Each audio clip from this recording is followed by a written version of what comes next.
Many fans have embraced the return of the Premier League after a 2 week international break.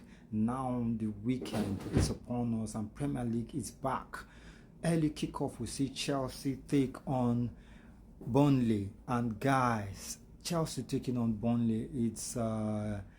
Before now it would have been a game where you just give it to Chelsea outright and say Chelsea are going to win, but Chelsea, they've got a lot of injuries also, so I don't think that game is going to be an easy game like that, though. We fancy Chelsea to win at the end of the day, and then by 3 o'clock UK time we'll see Burnley take on West Ham.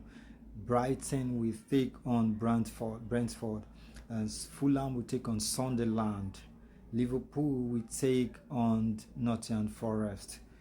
Wolves will take on Crystal Palace, and Newcastle will take on Manchester City, and that's for Saturday. But those games are really, really big games, are games to look out for.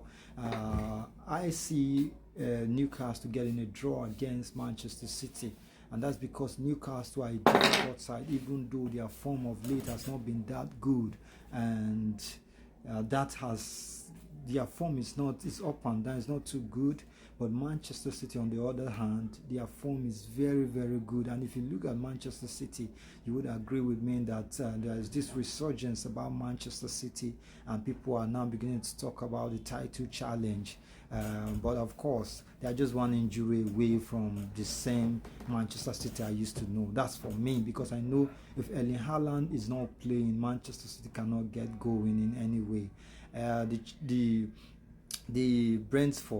The Brentford game and Brighton. I fancy Brighton to win. And then Bournemouth versus West Ham. Bournemouth should be able to take that game. Yeah, Bournemouth should be able to take that game because they have enough to be able to win that game.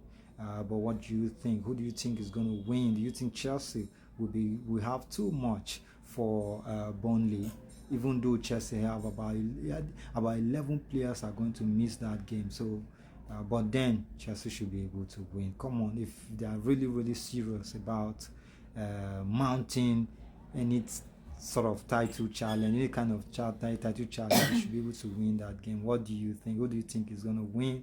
Who do you think is going to lose? Let's engage.